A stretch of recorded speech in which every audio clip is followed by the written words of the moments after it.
The time is 6:30. This is a special closed session for the Emeryville City Council. Madam Clerk, the roll. Councilmember Pryforce, Here. Councilmember Solomon, Here. Councilmember Welch, Here. Vice Mayor Carr, Present. and Mayor Mora. Here. Members, now is the time for ex parte communications. Do you have any ex parte communications to report? Seeing and hearing none, we will now move to public comment on closed session items only. If there are any members of the public, we will now take public comment. Seeing none, we will now move to item 5, the closed session. And we will be taking items 5.1 and 5.2 and 5.3 in closed session. The time is 6:31.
The time is 6:37. We've returned from closed session. Mr. Kennedy? Thank you, Mayor Mora. In closed session, a motion was made by Councilmember Welch, which was seconded by Councilmember Solomon, to settle the claim of Marcy Rich for property damage to her vehicle, which is listed as item 5.3.1 on the agenda for the amount of $544.71. Thank you. Thank you. The time is 6:38. This meeting is adjourned. The next meeting will start at 6:45.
The time is 6:45. This is a special study session for the Emeryville City Council.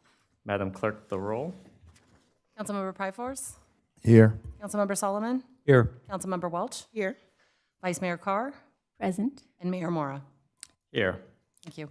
Next, we have the approval of the final agenda. Members, is there a motion to approve the final agenda? Move approval. Second. We have a motion and a second. Madam Clerk, the roll. Councilmember Pryforce, Aye. Councilmember Solomon, Aye. Councilmember Welch, Aye. Vice Mayor Carr, Aye. and Mayor Mora. Aye. Motion carries. Next is ex parte communications. Members, do you have any ex parte communications to report on this special session? Seeing and hearing none, we will now move to public comment for items not on the agenda. Are there any members of the public who would like to comment on any items not on the agenda? Seeing none, we will now move to item 6.1. This is the study session for Emeryville PD's use of drones.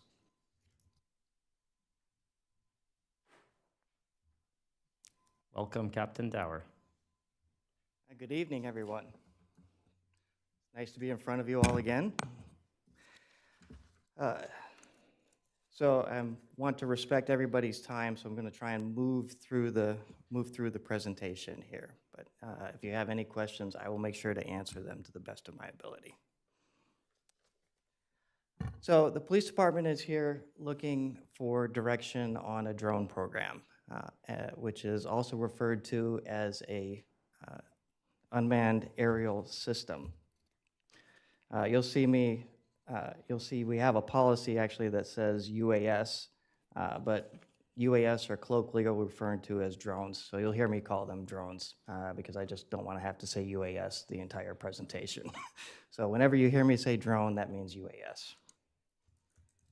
It is a small unmanned aircraft under 5 pounds with a command system and other safety equipment. In order for us to use it, it does fall under AB 481. So for those of you that have been around, every year we present a AB 481 military equipment report to you on the equipment that we have, the equipment that we wish to purchase, and currently we do not have drones authorized under that. Next slide. And next slide. So common applications. So public safety and life preservation missions. I can tell you in Emeryville, we have actually had this where the drones have been extremely helpful in public safety and ensuring public safety, both members of law enforcement and members of the public. Disaster response and damage assessment. There are very few ways that you can assess certain scenes without the use of a drone. Large-scale scenes like earthquake, train derailments, all of those are much safer with a drone in the air than putting actual boots on the ground and in harm's way. Same with safety, search and rescue operations. Assistance with calls for service. You can send up a drone to actually hover over the area and give officers a bird's eye view without having to pay for a helicopter. Crime scene documentation. There are actually drones that will allow you to 3D map crime scenes, allowing for more efficient documentation of the scene. Traffic monitoring and accident reconstruction, and fire scene management. And this is we've actually had 2 incidents at 3800 San Pablo Avenue where Alameda County's drones came out and assisted Alameda County Fire on that scene. In fact, it made it much safer for the firefighters and the public to be able to see hot spots because of the thermal imaging on the drones. Next slide. Some of the benefits, enhanced officer safety. We actually had an incident at a hotel on Shellmound Street where a subject walked into the lobby with a shotgun and took people hostage. Several people were able to leave the building, but the subject was actually barricaded in the lobby of the hotel. With the assistance of Alameda County's drone, we were able to see that the subject did not have the weapon near him, and officers were able to then safely apprehend him and locate the shotgun, making sure that everyone was safe. Faster response times. In this case, you actually have aerial support that can be there on scene helping you in minutes. Even Argus's, Oakland's helicopter may take a little while to get there. A trunk-based drone could be released by an officer at the scene, and you have almost rather instant aerial views of the scene. Improved search and rescue. We can cover large areas of the drones. They can fly up to 400 feet and give you a bird's eye view. And we talked about traffic accident reconstruction, cost savings. Again, much cheaper than a helicopter. And crime scene documentation. There are really no ways to get some of the views that you can get from a drone that an officer just wouldn't be able to get those same views of a crime scene to give you overall scene documentation. There's no other way to get it other than a drone. Next slide. Some of the capabilities of drones. They have thermal zoom, LiDAR, and night vision cameras. They have live streaming and intelligence integration, so drones will actually be able to send those pictures to officers in the field. Autonomous flight and AI-powered analytics. That basically means that the drones can avoid objects a lot of times. They can fly to a certain spot and they can avoid objects when they get there. Some drones are equipped with window break capabilities, two-way communication. In this case, some of the either the large drones or even the smaller drones that can go inside allow both microphones so you can hear what is going on inside, and also a speaker so that you can communicate with the person inside. Spotlights. Some drones have item delivery capability, dropping Narcan, AEDs, EpiPens, personal flotation devices. There are also drones as first responders, which are drones that have a dock that they are launched from. Some of them can be launched by the dispatcher, but any drone, even the drones as first responder, needs to have a pilot assigned to it. So even though a dispatcher might be able, there are certain systems where a dispatcher can launch the drone, a pilot does need to be assigned to that drone and would need to take over the drone once it arrives on scene. And again, just like everything else, cost will vary based on the capabilities. From $15,000 for some of the lower price systems to $150,000 for larger, more complex systems. Next slide. So this is foremost in our mind, particularly when you're talking about AB 481 and military equipment, is addressing public concerns and transparency. So the department already has a written policy on the use of UAS or drone systems. There are privacy protections that are in place. Before we would actually implement a drone program, we would start with community outreach, which includes what we've been doing here, both a presentation at public safety as well as here. My intention would be if we have a drone program that we would launch a transparency portal, which would include information on the drone flights and make that available to the public. There would be incident-based reporting and oversight, so every single launch of a drone would have a report and somebody that reviews that flight, along with annual reporting to the city council. So if the council approves the purchase and use of drones, all of those uses would be reported to the city council during the annual AB 481 report, as well as any complaints that the department received regarding the use of drones. Prohibited use. So you cannot, by policy, we cannot use drones to commit random surveillance activities. So we would not have drones just randomly flying around. They would be based on response to a particular incident. You cannot target any person based solely on characteristics, not limited to race, ethnicity, national origin, religion, gender, or sexual orientation. They can't be used to harass, intimidate, or discriminate against any individual or group.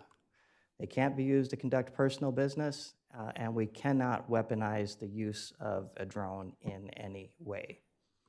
And again, that's in the policy that we have in place, and obviously that would continue. Next slide.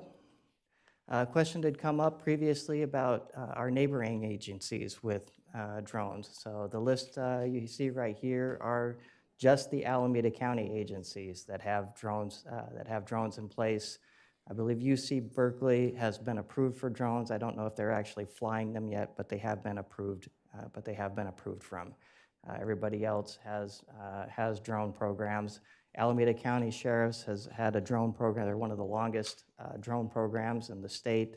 And in fact, the state training agency that governs police officers, their training on UAS systems features Alameda County heavily in it. Next slide. Some of the successes, this is for the neighboring agencies, but it includes our agency. Again, Alameda County Sheriff's pioneered the use of drones. They've assisted in multiple incidents with their drone program, including the Ghost Ship Fire, Berkeley Church, Oroville Dam, and our structure fires, as well as the incident on Shell Mountain Street. San Francisco, San Pablo, Sacramento, Los Angeles, San Jose, and Oakland all have successful drone programs. And in this case, we actually had another success fairly recently with the use of El Cerrito's drone because nobody else was available. We were able to get them out and safely take somebody out of a house that had broken into and was occupying somebody else's house. Next slide. Legal and regulatory considerations. So all the drone pilots, particularly for our agency, will be FAA Part 107 certified. That's included in the post Peace Officer Standards and Trainings course. We will make sure that all pilots have that Part 107 certification, as well as we will be receiving a public safety certificate of authorization from the FAA. There are no currently local regulations on drone use, but obviously any use that we have would comply with state, which there aren't a lot specifically regarded to drone use in our area, and federal regulations, which are generally governed by the FAA. Privacy considerations, again, that's going to be first and foremost, so we will make sure that the transparency portal makes it clear why we're flying the drones and what they're doing when they're flying. Compliance with Fourth Amendment. Again, all of our pilots will be certified and very conscious about what qualifies under the Fourth Amendment and making sure that the search, any search that's done with a drone complies with the Fourth Amendment. And again, a transparency portal. Next slide. So training certification requirements. So the California Peace Officer Standards and Training has a UAS basic pilot course. It's 32 hours.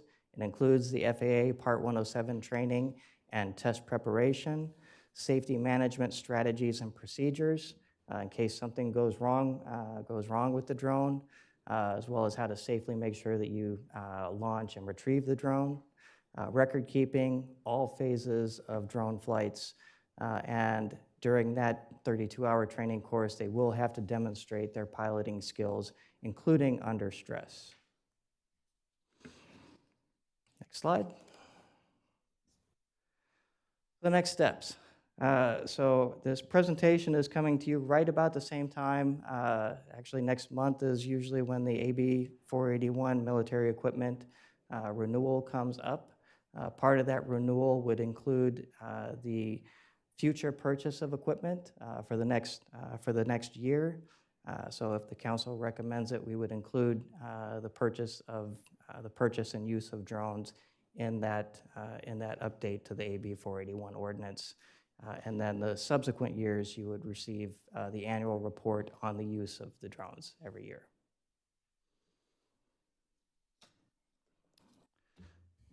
And that's what I have.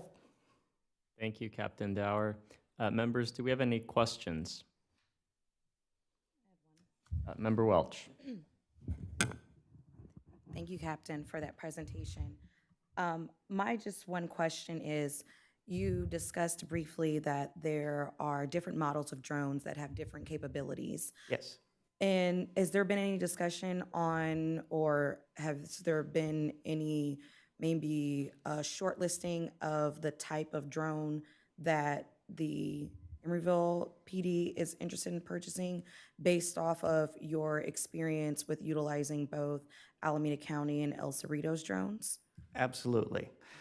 So if we were to implement a drone program in Emeryville, I would recommend two types of drones. I would recommend one larger drone that can provide good aerial surveillance and video capabilities, and then also a smaller drone that you can actually pilot and that's designed to pilot indoors. And it would just be those two? Would there be more than one, depending on, maybe there might be different situations going on in different parts of the city? Thinking of like a natural disaster type of situation. So to get the program up and running, I would recommend basically those two drones to start with. Again, I'm anticipating the cost of the program and trying to work within the police department's existing budget. I understand that we want to try and, we may not have the funding capabilities or the grant funding available soon enough to acquire drones. So in order to get a program up, I would recommend one large drone and then a package of smaller tactical or drones that are able to fly indoors. One of the companies, so I've looked at several companies that qualify under the National Defense Authorization Act. So these would be drones that are able to, do not have any technology that any countries outside that are listed as potential threats. Drones that qualify for that, I've found that there is a package that has two drones in case one is, the tactical ones is broken inside. So it would have one controller with two drones, one as a backup. That would be to start, and then I would expand the program as we have the funds and capability. Thank you very much. That was all, Mr. Mayor. Any other questions? Member Solomon? Yeah, thank you, Captain. I think you touched on this a little bit in the presentation, but just to make crystal clear, because I think one of my concerns, and I imagine the community's concerns, is given all of the federal immigration crackdown. Just to be crystal clear, the usage of drones, both in the policy and any technology that the Emeryville Police Department has, would be covered by both the city's sanctuary city law and the state's sanctuary state law, which means that we would not be able to use drones to enforce federal immigration law. Is that accurate? So whether it's drones or any police activity that we do will comply with our immigration. Thank you. Other questions? Vice Mayor? Thank you, Captain, for the presentation. I've heard this one before at the Public Safety Committee meeting. I have most of my questions answered. I just would like to know if we need to adopt that. I know that we would need to adopt the written policy. Are you already formatting that? I know this study session is to the precursor to start the written policy before you buy the drones, right? Yes. We have to have that. So if staff is basically looking for direction from the council, and if you would be interested in us bringing that as part of the update to the AB 481 authorization. So if council is willing to recommend that or recommends that to staff, then we would include that as part of the upcoming update to the AB 481 ordinance to include the purchase and use of drones. Thank you, Captain. Thank you, Mayor. Any other clarifying questions? Member Pryforce?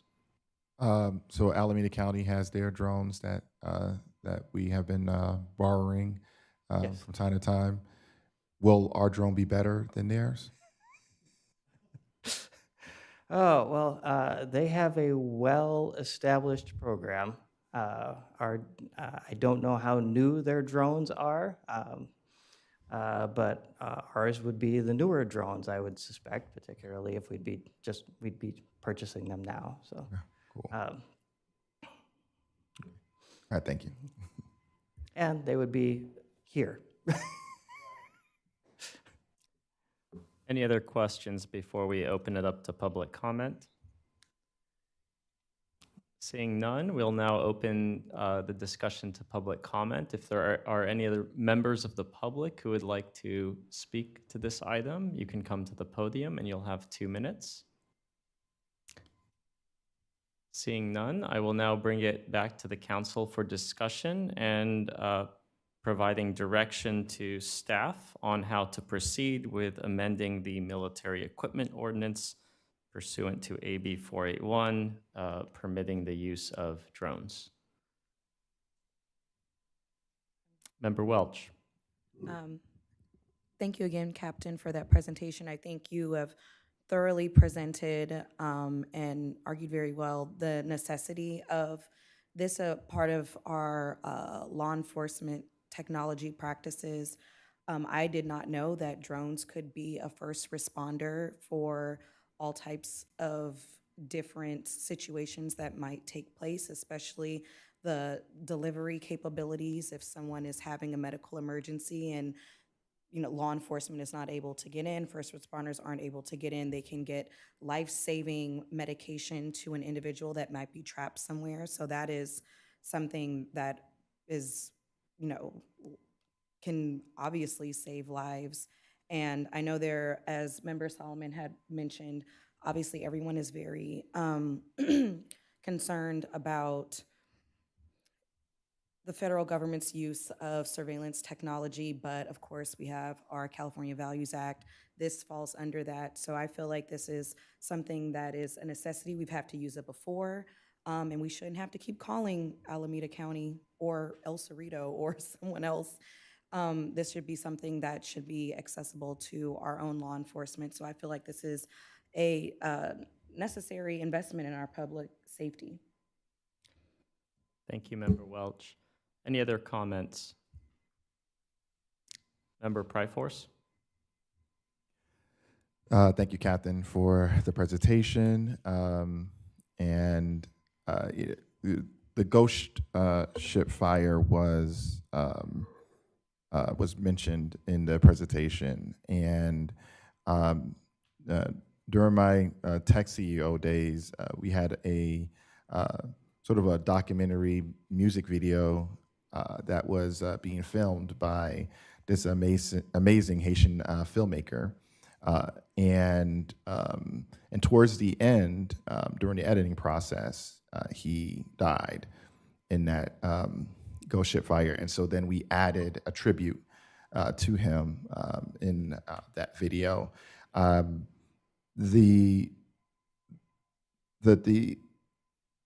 use of the drone, of course, in a time when people, my colleague mentioned, we exist as a sanctuary city, and we will also be hearing from State Senator,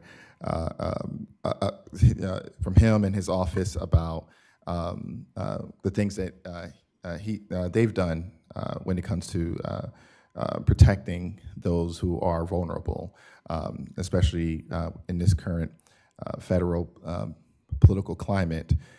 People have questions around the use of drones, especially as it relates to anything related to military equipment by law enforcement. But when we consider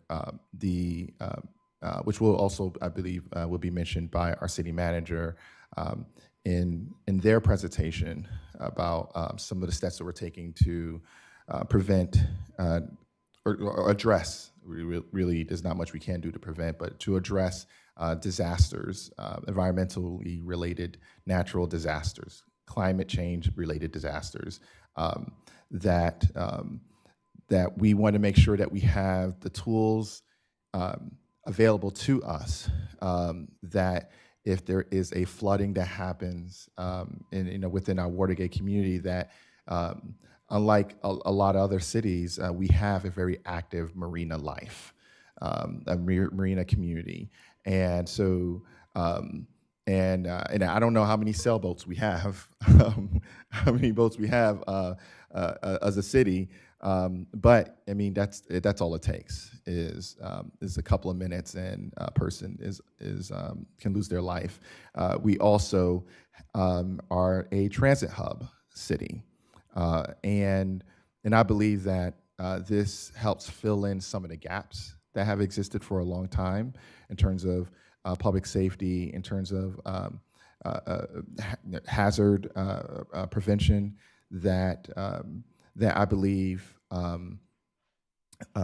technology used in this sense would be able to protect not just the lives of those who are here, but those who decide to spend a little time in Emeryville. That they don't feel that when they come into Emeryville, that Emeryville is in some sort of dark zone compared to other cities.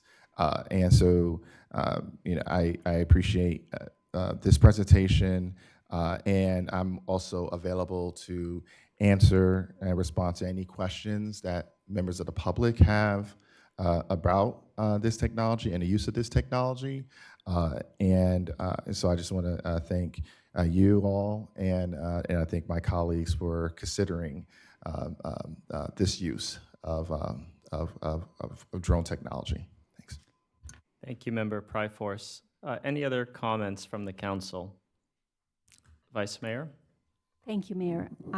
If that's okay with my colleagues, I actually would like to authorize the proposed use of drone and amend the City of Emeryville's military equipment ordinance to authorize that use pursuant to the AB 481 in the format that the captain has presented, with those limitations and augmentations. I think our council is in agreement to that, and if that is something that we can all agree to, maybe you can give that direction.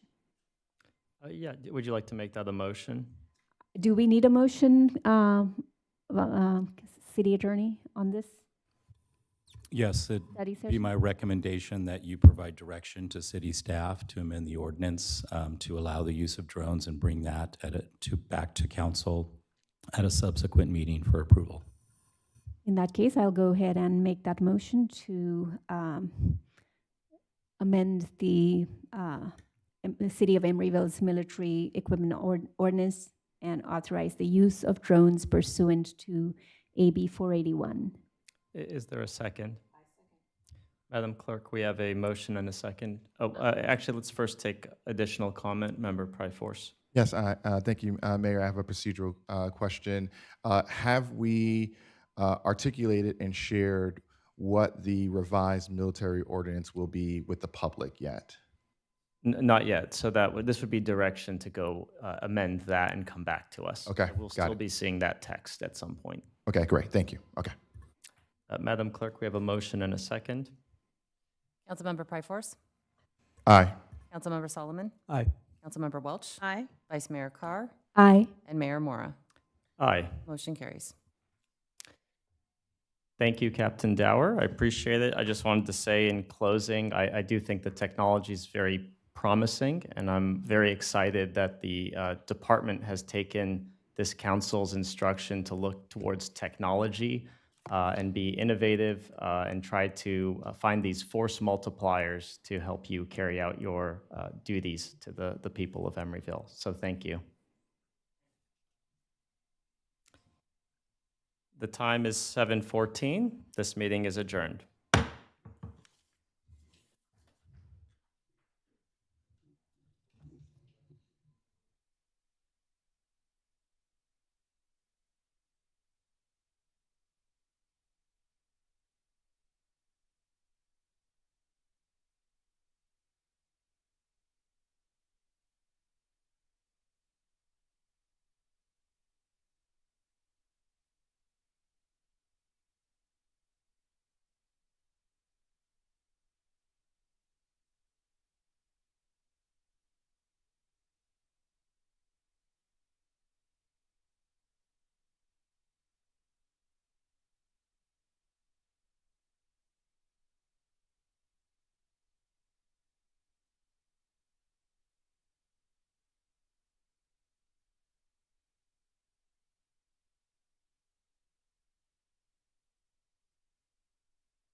7:16. Are we recording? Yeah.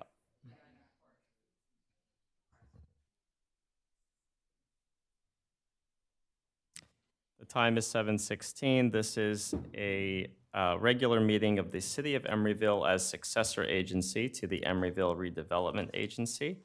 Madam Clerk, the roll. Councilmember Pryforce? Aye. Here. Here. No, yeah, aye, right? I mean, no, here. Well, because we're still seated. Here. Here. Okay. Councilmember Solomon? Here. Councilmember Welch? Here. Vice Mayor Carr? Present. Mayor Mora? Here. Thank you. Next, we have approval of the final agenda. Members, is there a motion to approve the final agenda? Motion to approve the final agenda. Second. Madam Clerk, the roll. Councilmember Pryforce? Aye. Councilmember Solomon? Aye. Councilmember Welch? Aye. Vice Mayor Carr? Aye. And Mayor Mora? Aye. Motion carries. Now is the time for ex parte communications. Members, do you have any ex parte communications to report? Seeing and hearing none. Now we have public comment for the consent agenda or items not on the agenda. Are there any members of the public who would like to speak on the consent agenda or items not on the agenda? You can come to the podium and you'll have 2 minutes. Scott Donahue, 1420 45th Street. The 40th Street project has got a lot of good things going for it. It will make our rush hour bus times more predictable, making us a better center for the Bay Area. Mayor Mora, if we could just pause the public comment for a minute. Okay. Yes, we can pause the timer. And we'll resume now. Go ahead. The actual bike riding element might be something that a lot of cyclists might not use, partly because Park Avenue, while it might be out of the way for some routes, is potentially faster, have less lights. It's quieter. It's likely to be preferred. I use it a lot right now. And the terminus, as you're heading west, is a good design where it heads over the bridge in 2 lanes, and it also forks off and goes down to Wood Street. Just the middle section might end up on being Park Avenue for the majority of bicyclists.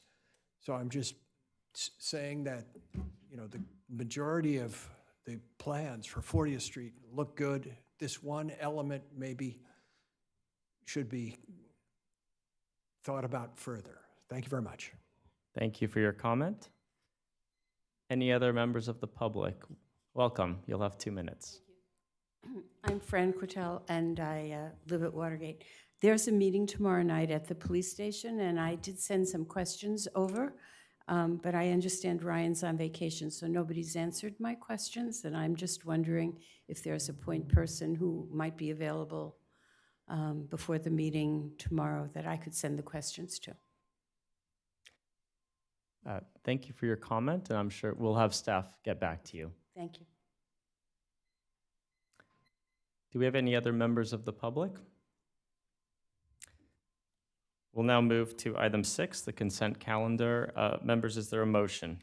Motion to approve the consent calendar. Second. Madam Clerk, the roll. Councilmember Pryforce? Aye. Councilmember Solomon? Aye. Councilmember Welch? Aye. Vice Mayor Carr? Aye. And Mayor Mora? Aye. Motion carries. We have no action items. The time is 7:20. This meeting is adjourned. The time is 7:20. This is now the regular meeting for the Emeryville City Council. Madam Clerk, I'd like to note that all members are still seated from the previous meeting. And now's the time for approval of the final agenda, but I know we have a comment from the city manager prior to approval. Yes, thank you, Mayor. I would like to remove item 11.2 off of the public hearing. Do we have a motion to approve the final agenda? with the omission of item 11.2. Motion to approve the final agenda with omission of item 11.2. Is there a second? Yeah, Madam Clerk, the roll.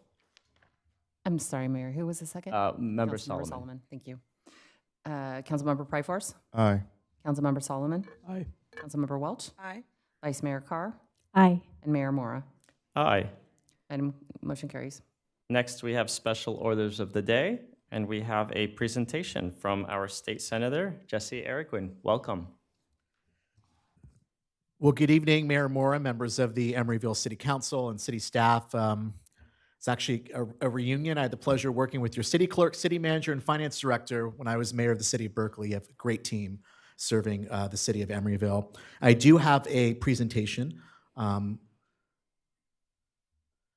so it's my pleasure to provide a legislative update as your representative in the California State Senate.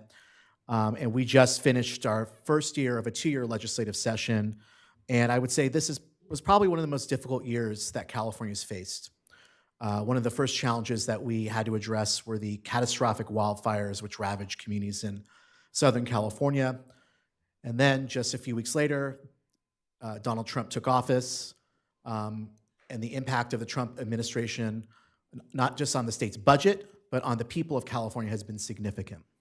From the devastating economic policies which have increased the costs of living and have really challenged our state's economy. We had a $16 million billion reduction in revenues because of the Trump administration's economic policies. That resulted in a $12 billion budget deficit that the legislature had to balance while making sure that we prioritize the services that are essential for California: education, healthcare, our social service safety net, and that we continue our leadership in addressing our housing crisis, our homeless crisis, and our climate crisis. And I'm proud that working with my colleagues in the state legislature and with our governor, we passed a balanced budget that actually resulted in significant investments for priorities for the East Bay, which I'm happy to talk about today. And we also were able to move forward on some critical legislation, including the reauthorization of the state cap and trade program, which will provide billions of dollars for transit and affordable housing investments. But I want to go to my next slide and talk specifically about the important partnership with the city of Emeryville.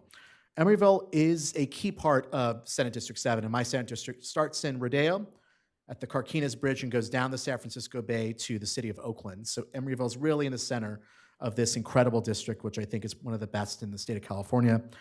And it's really a hub of innovation, from Pixar to all the incredible research that's happening in the city of Emeryville. It's really a nexus of a lot of the life science and innovation ecosystem that really makes the East Bay such a central part of our region's economy. And with several factors: one, our population is getting older; two, we have natural and man-made hazards that impact the safety of our communities. It's critical that we ensure that we have a full-service hospital serving not just Emeryville, Berkeley, but the broader East Bay community. Those of you that I've known and worked with for years know that we've been fighting for a decade to keep Alta Bates Hospital open in the city of Berkeley. Sutter Health, which owns the hospital, has decided that rather than rebuild the Berkeley Hospital, they're going to build a new hospital in the city of Emeryville. I'm very excited about that. I'm excited about the possibility of a new full-service acute care hospital with at least 200 beds, an ICU, emergency services, neonatal care, a whole variety of services. Obviously, the benefits to Emeryville and the broader East Bay community are significant. Thousands of jobs, economic investment, increase in the tax base. And so we've been working with Sutter Health for the last year to find ways to help streamline that project, to make sure that that project can move forward expeditiously, knowing that the state has set a goal of 2030 in which hospitals have to meet certain seismic requirements. And so the Berkeley Hospital will close in 2030 unless the state extends that timeline, either for that project or for just hospitals in California.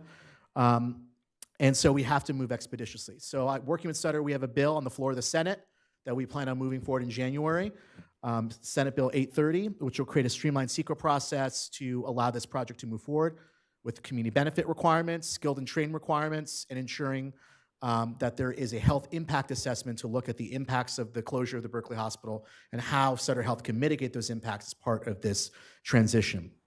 It is critical as part of this project, two things. One, that there's clear community benefits, that in Emeryville, the people of Emeryville, the Emeryville city government have a role in the process, but also the workers that make this incredible facility in Berkeley what it is, the frontline medical staff, that they have a voice and they have a stake in the process. And so we are going to be working to bring our healthcare unions and Sutter together for a conversation about what that transition looks like, to make sure that there's no loss of jobs, and also make sure that it's done in a way that benefits Sutter, that benefits the community, and benefits the workers as well.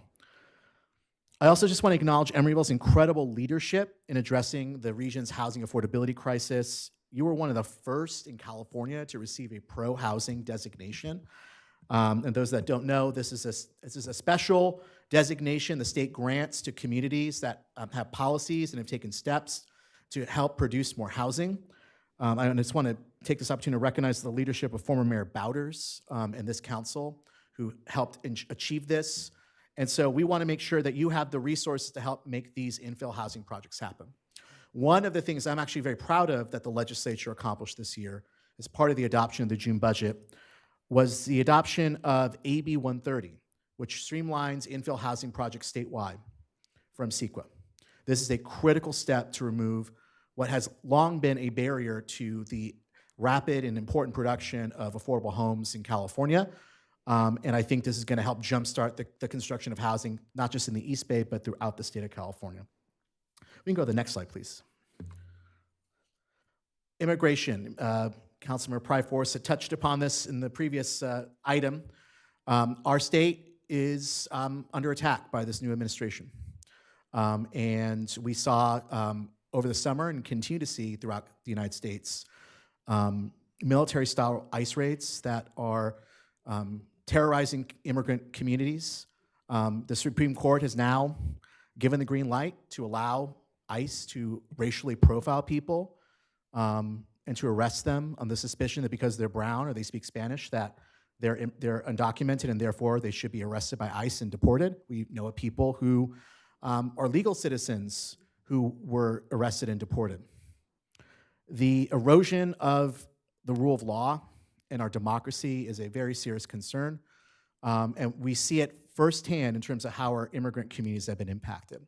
And so we took immediate action when we took office. The governor called a special legislative session to, quote, Trump-proof California, but really it was around how our state can better prepare for the impact of the new Trump administration. So we allocated $25 million to enable our Attorney General to be able to take any appropriate legal action. And going back to the previous slide. Since then, our Attorney General's filed over 30 lawsuits to unfreeze illegally withheld funding for education, healthcare, our safety net funds, transportation projects. We know about the ridiculous conditions that they're putting on transportation projects through DOT, challenging the unconstitutional attack on birthright citizenship and other policies that impact our trans community, our immigrant community, and other communities, vulnerable communities throughout the United States.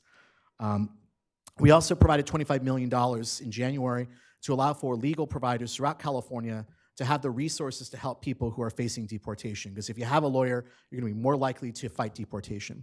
But that was initial efforts. Over the years, over the next few months, we took action to pass a package of laws to protect schools and to also protect other sensitive areas from ICE enforcement. I'm proud of one of the laws I passed, Senate Bill 81, which the governor signed just a few weeks ago at a signing ceremony in Los Angeles, which would require that healthcare facilities in California create non-public areas and not allow ICE to access those areas. Would also ensure that people can access care without fear of arrest or deportation, and that the immigration status of patients is sensitive information that cannot be shared with ICE absent a valid judicial warrant. I'm also proud of Senate Bill 627, which I co-authored with Senator Wiener, the No Secret Police Act, which would address the alarming issue of ICE agents or impersonators or bounty hunters, we don't even know in some cases whether they're legitimate actors, state actors, who have been covering their face in the course of these immigration enforcement operations. And in California, we have a system of laws that balance the safety and rights of law enforcement to do their job with also ensuring that there's transparency and accountability. You have to have a badge. you have to have identifying information if you're a law enforcement officer in California. Why should you have to cover your face? And so the No Secret Police Act, which is now going to be law in January, would say that local and federal law enforcement cannot wear face coverings in the course of their official operations, absent some very specific exceptions which are critical to protect those individuals in the course of their law enforcement operations. And so we're working not just with legal providers, but with community-based organizations to let people know what their rights are and to help ensure that those rights are being enforced. We can go to the next slide. I'm honored to chair the Senate Committee on Public Safety. I'm the only senator who chairs 2 standing Senate committees, in addition to serving 8 committees. It's been a very busy year. Public safety is an issue of increasing importance to our constituents here in the East Bay. And it was honestly one of the main issues that I heard at the door when I talked to people all over Senate District 7. And so that's been a focus of a lot of the work that I've done. We know that in 2024, the voters approved Prop 36. And so that law would increase criminal penalties for repeated retail theft offenses, as well as for drug offenses. That was an unfunded mandate. There was no money attached to Prop 36. And what we are seeing is people who have been arrested, who are in jails with no treatment, and we need to ensure that there's treatment for people who have substance use disorder issues or behavioral health issues, and that we're not filling our jails, but we're ensuring that we have the right types of interventions to help people. So the legislature provided an initial investment of $100 million this year, $50 million for behavioral health, $50 million for the other implementation costs. We know that's not enough. Given the budget deficit we face, it was extremely challenging, but we know that this is an initial investment and that we need to do more to expand our infrastructure of behavioral health treatment in California. CHP has provided regional support to law enforcement agencies throughout the East Bay, including the city of Oakland. And so we've been working to ensure that continued deployment happens to serve the East Bay, as well as how CHP can better coordinate with law enforcement throughout the East Bay as well. And so within the next month or so, we're going to be relaunching the East Bay Public Safety Corridor, working with county supervisors, mayors, and law enforcement to have a regional roundtable about what we can do to address the issues of crime regionally, and have that be a roundtable not just for advocacy, for policy, but for better coordination. And I just want to touch on a few laws that we were able to introduce and get to the governor's desk. SB 524, which says that any law enforcement police reports that use AI, that there are required disclosures and safeguards. And SB 704, which will regulate the sale of firearm barrels, which increasingly are being sold separately to manufacture illegal ghost guns. We know that ghost guns are typically most of the guns that are being recovered in law enforcement operations, and this is a very serious public safety issue. In order to control the proliferation of illegal guns and gun violence in our communities, we have to have stronger laws and stronger enforcement of those laws. Let me go to the next slide, please.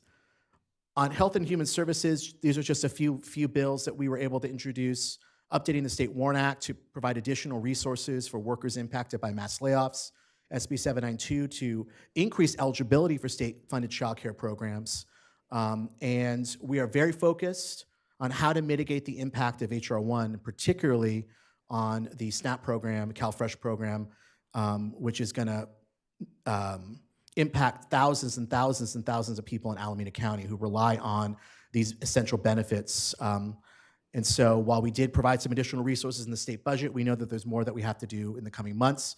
As the chair of the Human Services Committee, we'll be convening a hearing with various agencies and stakeholders to talk about how we can prepare for the impacts of H.R. 1 to make sure we continue to invest in nutrition assistance in California. We can go to the next slide, please. On transportation, I'm proud that we were able to move a lot of important legislation forward this year. First, knowing that our Bay Area transit agencies are facing a fiscal cliff, and just to put this in context, BART will face a deficit of $380 million by next year, and AC Transit $60 million if no additional funding is provided. And so while we are working to try to put on the ballot in the Bay Area a regional sales tax measure to provide ongoing operating revenues to fund our transit agencies, large and small transit agencies, and that was Senate Bill 63, which I co-authored with Senator Wiener, we need funding now.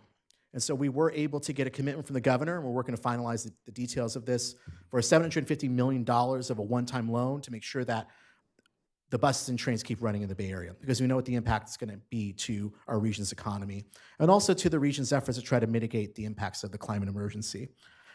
In addition, as part of the reauthorization of the State Cap and Invest program, we got some significant commitments of funding for transit. In addition to the $1 billion commitment the governor asked for in high-speed rail, we were able to not only maintain existing transit programs that were in the Cap and Invest program, but increase the funding for those programs.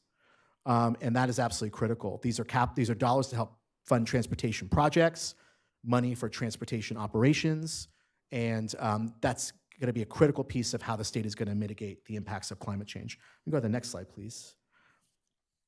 On climate and environment, a lot of work was done this year around wildfire response and mitigation, billions of dollars, in addition to a package of bills that focus on wildfire response, recovery, safety, and mitigation. I talked about the extension of Cap and Invest, once was previously called the Cap and Trade Program.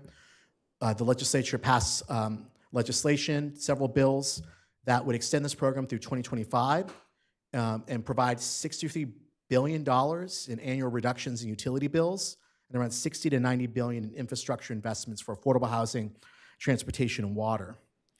And go to the last slide. On housing and homelessness, this is an issue that is near and dear to me as someone who, as one of the only renters in the California State Senate, as somebody who's been a strong housing advocate. We know that while the state has done a lot, there's a lot more that needs to be done to create more affordable homes throughout our state. So I talked about the CEQA reform legislation that was passed, but there were a number of other important bills that were passed, some of which I've authored around ADUs and streamlining, but a package of bills are part of a permit streamlining working group that Assemblymember Wicks, my colleague in the Assembly, convened that was focused on how can we look at better ways to streamline the process to get homes built faster in California. A critical part of this as well is funding. We know that, and many of my fellow colleagues in local government, state has these mandates. You have to plan for thousands of homes. There's no commitment that there's funding to build affordable housing. Where's the money? Put your money where your mouth is. And that was a deep concern because the governor's budget proposed to wipe out the homelessness flexible funds, the HAP program, as well as zero out other critical affordable housing programs too. And so we spent the past year really pushing back and advocating for why these programs are essential. And I carried the requests in the Senate, not just to restore the HAP funding, but also for these affordable housing funds. And I'm proud to say that we were able to restore $500 million for the HAP program. And that money flows through Alameda County, to which we apply for. I think we can do a lot more in terms of having better coordination between cities and counties in terms of how we spend our homelessness dollars. That's probably another 30-minute conversation in and of itself. But also critical housing funds such as our multifamily housing program, our low-income housing tax credit program, and an $800 million annual investment for the Affordable Housing and Sustainable Communities program, which is through Cap and Invest that funds transit, connected transit investments with building infill affordable housing in California. So that's a lot. It's been a very busy year, but it's really an honor to represent you in the California State Senate. And I think the reason we're here today is not just to update you, but to hear your ideas as we're developing our legislative package for next year. Obviously, the impact of the Trump administration and H.R. 1 is going to really be our key focus when we come back to Sacramento in January. And with that, I'll turn it back over to the mayor, and thank you for this opportunity. Thank you, Senator. We really appreciate you coming here with these updates. I guess on that last note, are there any questions or comments from our council? Vice Mayor? Thank you, Mayor. Congratulations, first of all. I think that's a big achievement for just 1 year in Senate and serving on 2 committees. Really proud of you for representing our city and our region. Thank you. Any other comments or questions? Well, I think it's a lot to digest, and we really do appreciate you coming. And please, you're welcome. Come back anytime. It's good to see you here, Senator. Thank you. Thank you very much.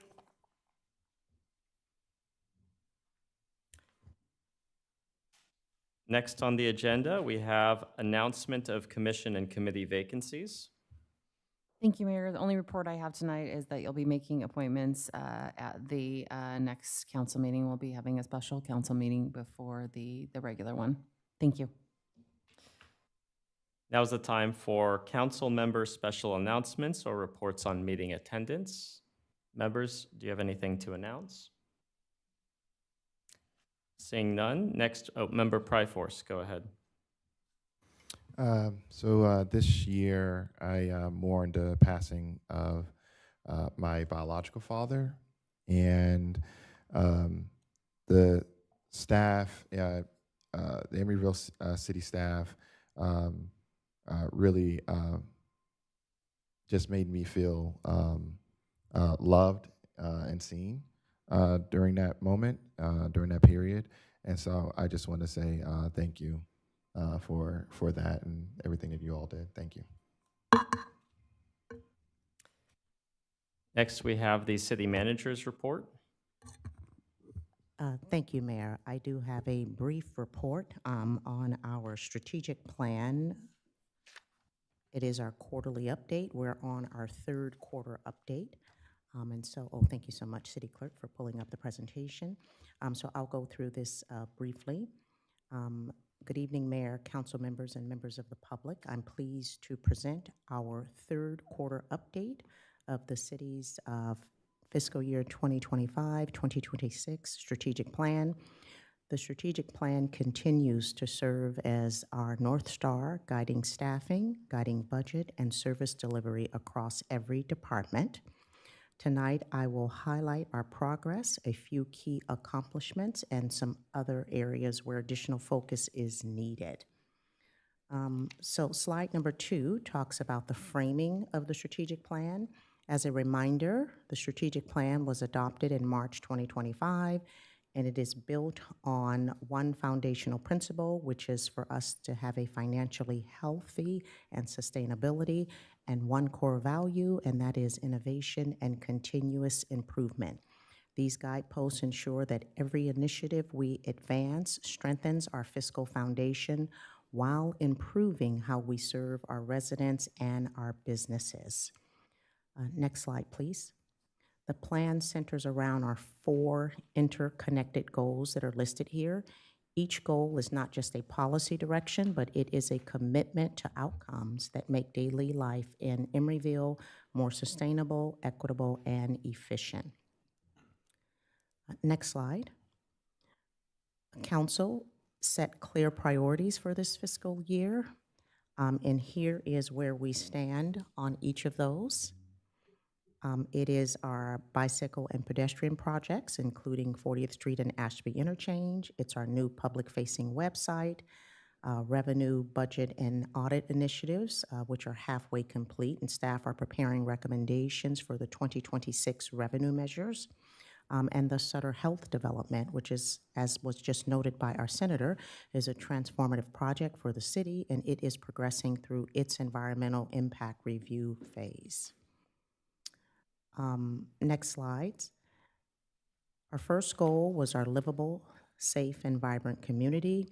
There are a number of things under that goal, and our focus remains on expanding housing opportunities, protecting tenants, and enhancing neighborhood vitality.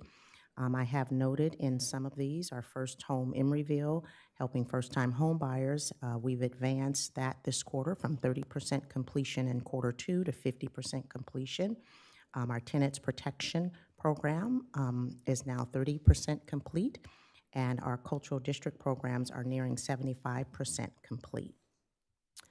Next slide, under that one. We've moved our cultural district from 75 to 80% on this quarter, and our Measure C bonds, we've moved that one from 10% to 25% during this quarterly update. Next slide.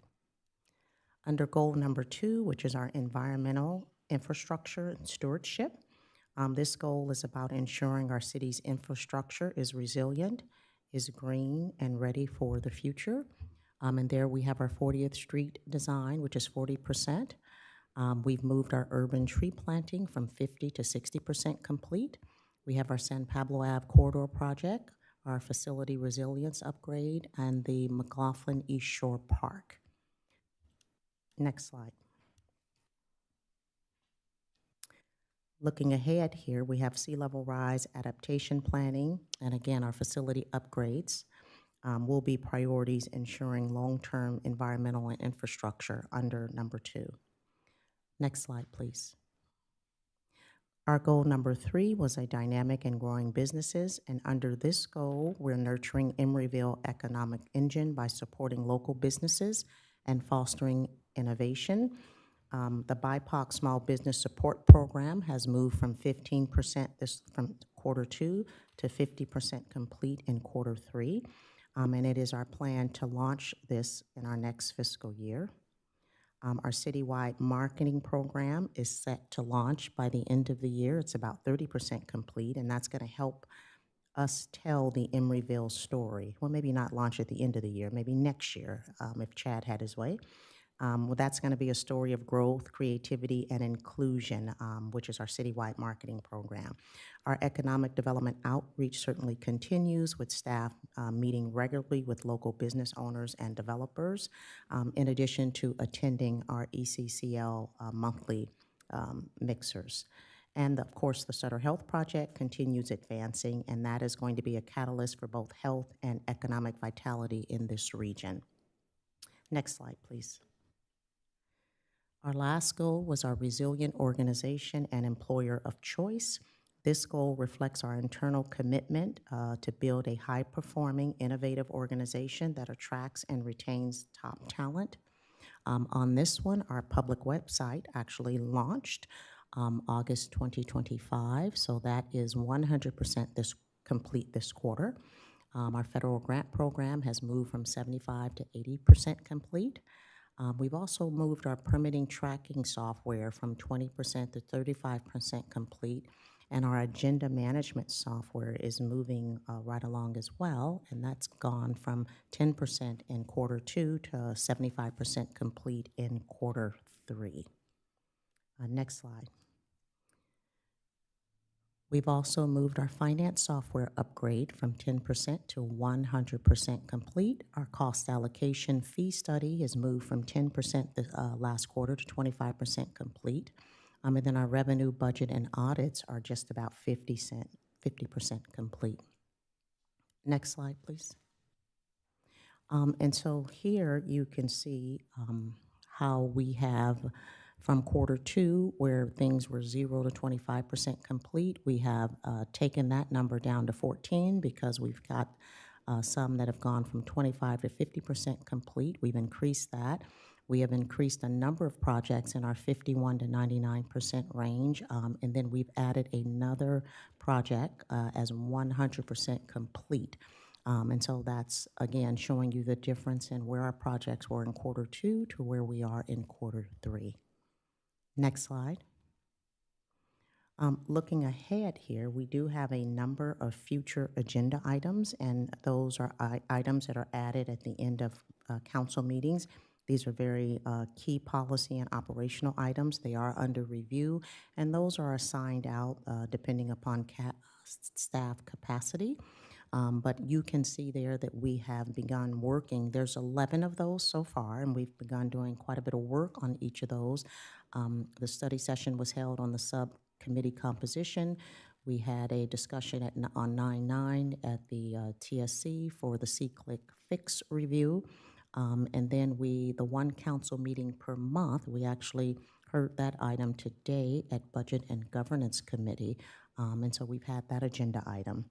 Next slide. For the BPAC for Adopt a Sidewalk program, that discussion was held on September the 9th. And then for the resolution for San Francisco Children Outdoor Bill, that one was approved on 6/3/2025.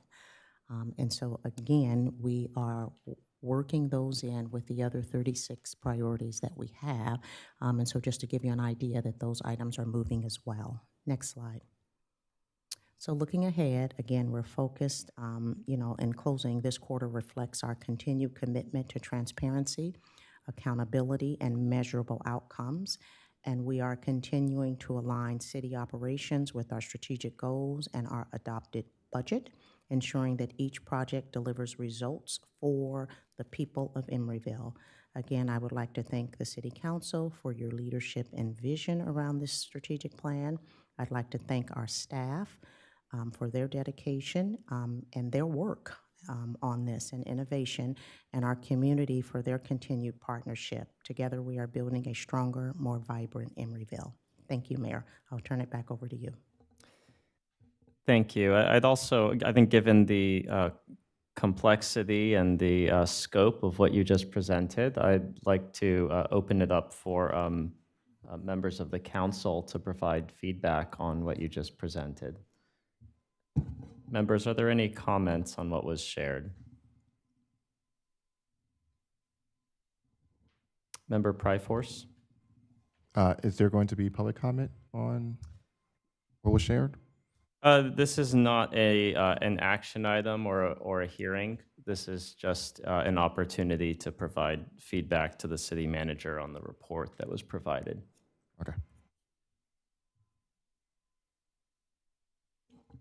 Vice Mayor? I would like to thank the city manager for the comprehensive reports and the comprehensive updates that she has been diligently providing on these items that was strategized earlier in the year by the city council, by the majority of the council. She has been doing that, and I think this also helps inform the public about where we are with these items. So thank you, Madam City Manager. Thank you, Vice Mayor. Any other comments? I'll just add to echo the Vice Mayor. I think it's incredible the work that you and the staff has done to track these items. You have limited bandwidth, but what you've been able to do with quantifying the progress and closing that communication loop with us and the public is nothing short of remarkable. So thank you, and please keep up the great work. We'll now move to ex parte communications. Members, are there any ex parte communications to report? Seeing and hearing none.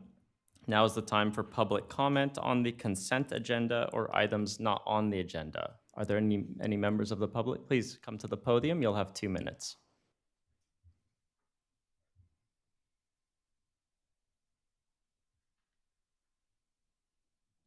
Good evening. My name is Letha Watson, and I come here to try to find out a little bit about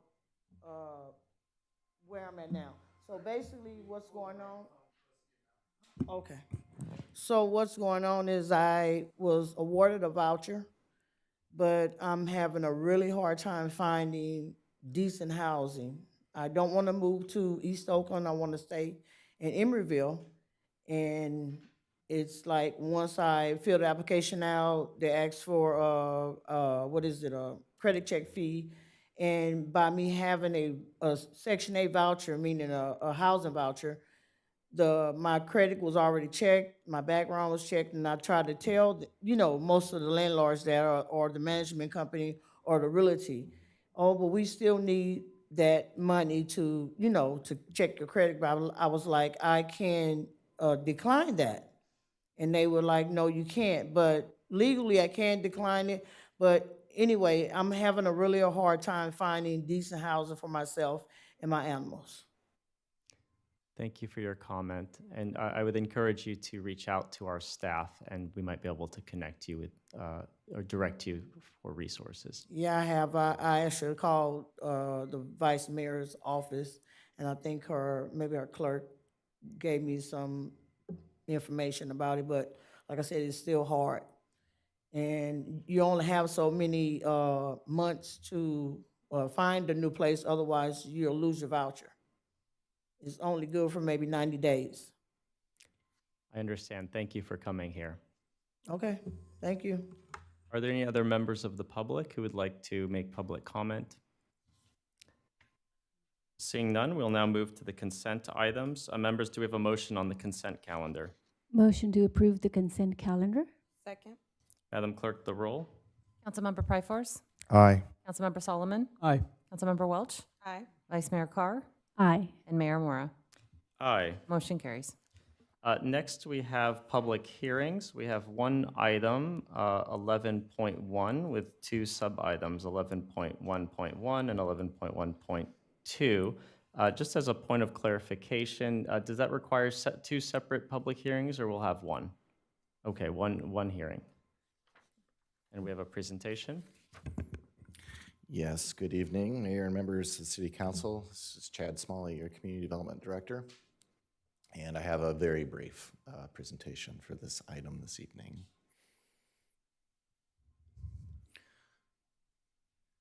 And there it is. So we're here tonight to discuss adoption of the 2025 building and fire codes. Next slide, please. So by way of background, the building code is in Title 8 of the Emeryville Municipal Code. It was last updated in May of 2024. That was back when we made that small change, well, not a small change, but the change to rescind some of the REACH codes as a result of litigation that had occurred in the neighboring city. The fire code lives in Title 4, Chapter 5 of the Municipal Code. That was last updated in November 2022, 3 years ago. This is something we do every 3 years.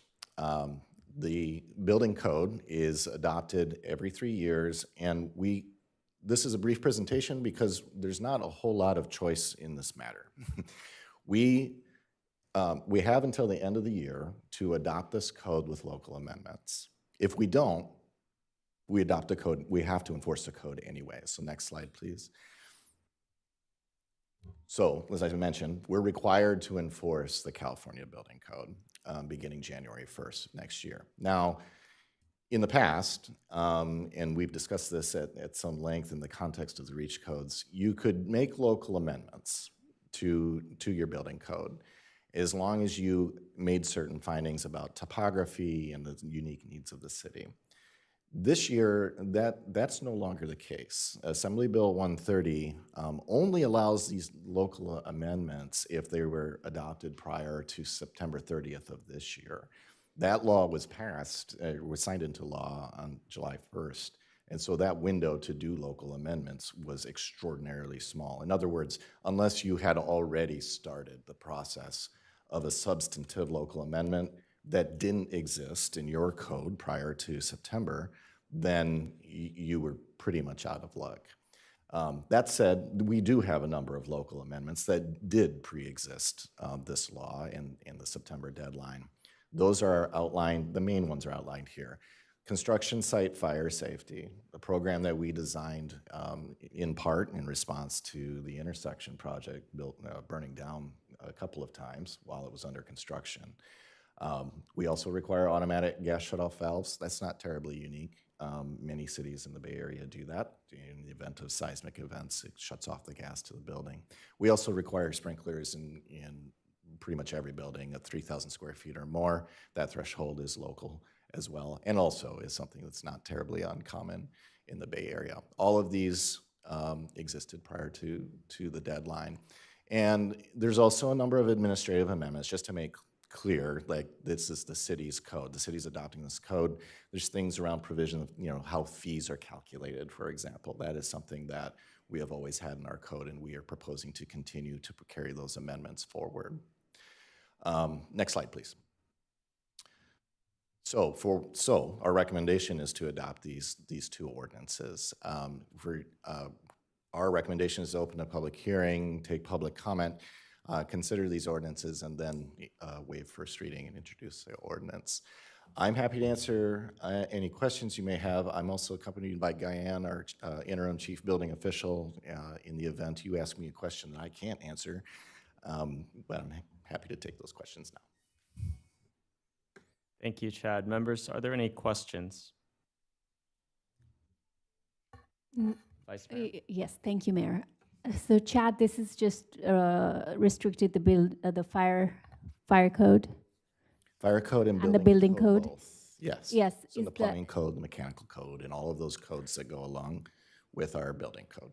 Thank you. I was wondering if these codes had been updated pursuant to the ABs. I had proposed an agenda item earlier this year to make sure that we have all of these codes updated and compliant with the ABs that came out. And I think that city manager sent me the resolution that we did in 2024.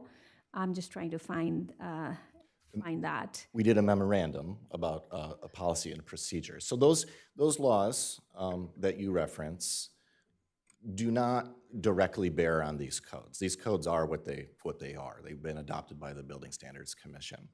What those pieces of legislation do is they do talk about how the city goes about enforcing them. So they're more about procedures than they are about standards, to try to put it succinctly. So my answer to you is that yes, our policies are in conformance with those pieces of legislation as a result of those procedural changes we made, outlined in that memorandum, and just how we do our work. Many of those things we already were doing. For an example is that one of those bills requires that you respond to a complaint.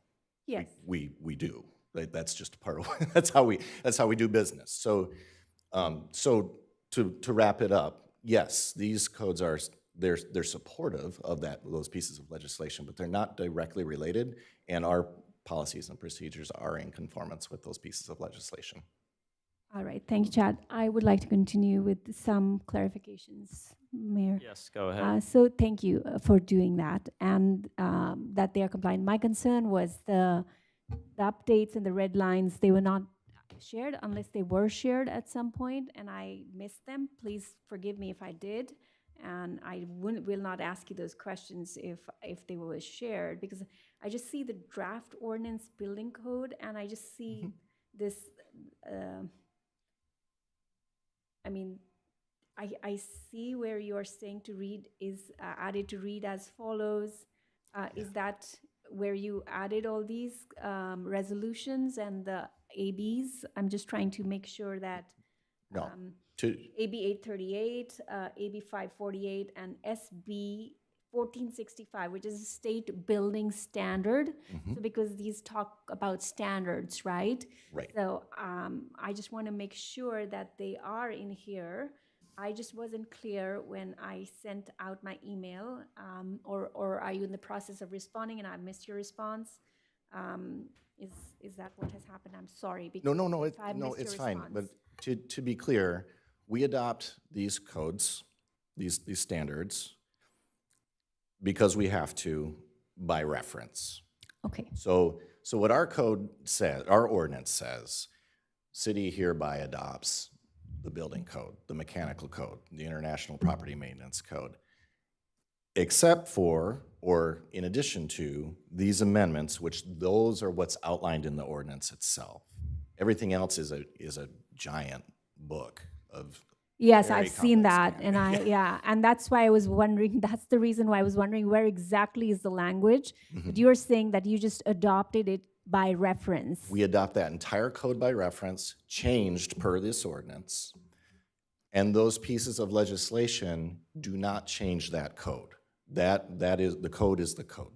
Yes. What those pieces of legislation do is various things. They say things like, hey, if you've got unsafe housing in an unpermitted building, you need to treat it, enforce it like it's a residential structure, which we already do, by our policies. But they don't live in this code. They live in the procedures and policies that we've established. I see. So they are in a separate body of Yes. law where it is not part of these amendments that you're making or these updates you're making here. And really, we're just carrying over the amendments that we brought from the prior year because of the prohibition on making new changes. All right. I have no further questions. I'm satisfied with those responses. Appreciate it. Thank you so much. Thank you. Any other questions before we open the public hearing? Seeing none, I will now open the public hearing. The time is 8:05. If there are any members of the public who would like to speak on 11.1.1 or 11.1.2, they can come to the podium. Seeing no members of the public, I will now close the public hearing. The time is 8:05. Members, we now have the item for discussion or a motion to introduce and waive first reading of both ordinance modifications. So I'll make the motion to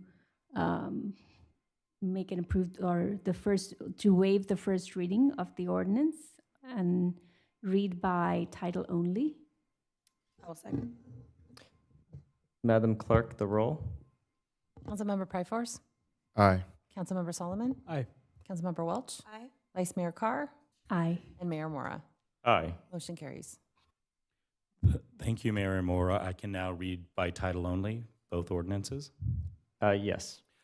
Ordinance of the City Council of the City of Emeryville repealing and replacing chapters 1, 2, 3, 4, 5, 6, 7, 8, 9, and 10 of Title 8 of the Emeryville Municipal Code entitled Building Regulations and making required findings related to the adoption and amendment of the California Building Standards Code, CEQA determination exempt pursuant to CEQA guidelines sections 15061 subsection B subsection 3 and 15378 subsection B subsection 2. And reading by title only, the second ordinance, ordinance of the City Council of the City of Emeryville, repealing and replacing Chapter 5 of Title 4 of the Emeryville Municipal Code entitled Fire Code and making required findings related to the adoption and amendment of the California Building Standards Code, CEQA determination exempt pursuant to CEQA guidelines section 15061, subsection B, subsection 3, and 15378, subsection B. Thank you. Thank you, Mr. Kennedy. We'll now move to action items. We have no action items. Department head reports. Mayor, Oh, yes. we need to adopt the first reading of the ordinances.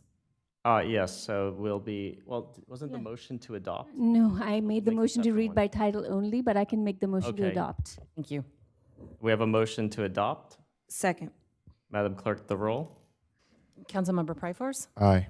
Councilmember Solomon, Councilmember Welch, Aye. Vice Mayor Carr, Aye. and Mayor Mora. Aye. Motion carries. Thank you. Moving to, we have no action items. Department head reports. No report from me this evening. We now have time for future agenda item requests from council members. Member Welch. I'm fine pivoting this for the beginning part just to do the research to the Budget and Governance Committee, but I'd like the council to consider amending the definition of small landlord in our tenant and our landlord and tenant ordinance. It was brought to our attention that the language is a little loose and could allow for some abuse of that definition. And so I would like for the Budget and Governance Committee to do some initial research and bring back perhaps a amended ordinance that more stringently defines that under the spirit of which we mean small landlord. Members, with a show of hands, is there support for having Budget and Governance Committee examine the definition of small landlord and determine if a modification is appropriate? The motion carries. Are there any other future agenda items? Member Pryforce. So I want to thank the member of the community. She reached out to me and Vice Mayor Carr and maybe others, including staff, about the trouble that they have been experiencing as it relates to being a housing voucher recipient. She's not the first person who has spoken to me about this issue. I will recall a woman who has black woman who had 2 children in our schools, and she was just coming out of, I believe, the artistry, and she. So I said, "Oh, you have an application? Well, welcome to Emeryville." And she says, "Well, actually, they took one look at my housing voucher and just rejected it. And I have kids in Emeryville. And so I did a deep dive into like what that can legally happen, compared to other cities. And there are some things we can't do. We can't mandate certain things because there are state laws that protect the ability for landlords to ask for certain things. But there are definitely opportunities for cities, especially as it relates to housing voucher recipients in general, for them to have a better experience, because it all falls under the umbrella of an increasing amount of housing voucher discrimination. Unfortunately, that's happening not just in our city, but in other cities around the country. And so I'd like to request that it be sent to the Housing Committee, a look into, since we're looking at a whole lot of things as relates to reforming a lot of things, especially as relates to multifamily housing, take a look at housing voucher discrimination and seeing if there's things that we can do in our city to prevent that. Okay. Member Welch? I'm the city's representative for the Housing Commission of Alameda County. So under SB 329, landlords cannot, it is illegal. So my bigger concern is that folks are illegally denying folks based on a housing voucher. We only got to hear from the public commenter once. I have not heard from him, but apparently other folks have reached out as far as being discriminated against. That is illegal. So if they are illegally denying people based off of, you have a voucher, I am not going to rent to you, we have a far bigger issue. So it's not, that's already a state law. So we're covered under state law as far as people cannot be denied solely for having a voucher. Now people will try to work around and try to find different ways to decline someone. Absolutely, that 100% happens. But if people are verbatim hearing from landlords that they are not going to be rented to because they have a voucher, they need to share who those people are immediately with Chad. Like that needs to be addressed immediately. So this is a far bigger issue that like the housing committee, I'm not sure what they would be able to do respectfully, but that needs to be reported to the folks who are involved in our housing immediately, because what they are doing is absolutely undeniably illegal. Like that is a huge problem. Member Welch, thank you for clarifying the role of the state law. Member Pryforce, can I ask for additional clarification? Is what you're proposing, would that be beyond the scope of or purview of the existing state law that prohibits this discriminatory practice? Yes, without getting into discussion, because that would be a violation of the Brown Act. Yes, it would be beyond the state's scope, and other cities have also taken those steps because housing voucher discrimination is outlawed essentially everywhere, but it still happens, and that's because landlords have found loopholes in order to prevent those who are housing voucher recipients from being able to effectively apply for and enter new dwellings. And so what I am proposing is that the Housing Committee take a look at what are some of those loopholes that exist, and see if there are opportunities for the city to close some of those loopholes.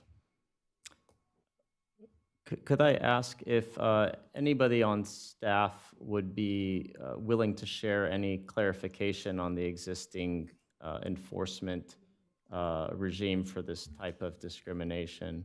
For something like this where the state law is being violated, we contract with Echo Fair Housing and refer those tenants to there are folks that are experiencing this, to ECHO to evaluate their situation and provide them with assistance. That isn't, it is true that we do not, in our local ordinances, we do not have that anti-discriminatory provision in our ordinance per se, in part because the state stepped in and made it a law.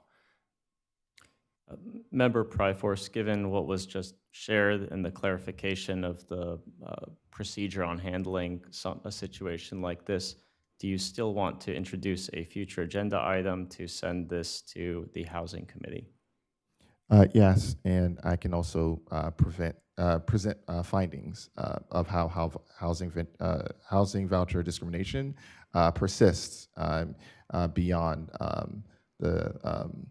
beyond the view of state laws. There are certainly loopholes that are being used to repress the ability for people with housing vouchers to be able to, and I think that it would be good for us to take a look at that and see if there are ways that we can close some of those loopholes. Members, with a show of hands, is there support for sending this item to the Housing Committee? Yeah, I can support it. Sorry, to the Housing Advisory Committee. If it's going to be under, if this is for the council, it would have to go to the Budget and Governance Committee. I believe we do have the ability to refer agenda items to the advisory committees. To the Advisory Committee? We can make it, okay, sure. I see, sorry, with the show of hands, I see 3 in favor. So this item will be added for discussion on the Housing Committee. Thank you. Are there any other future agenda items?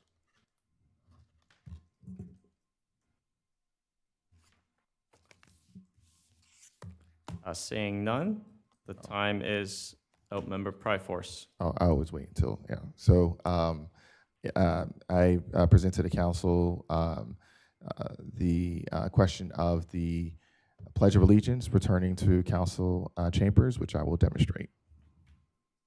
Pledge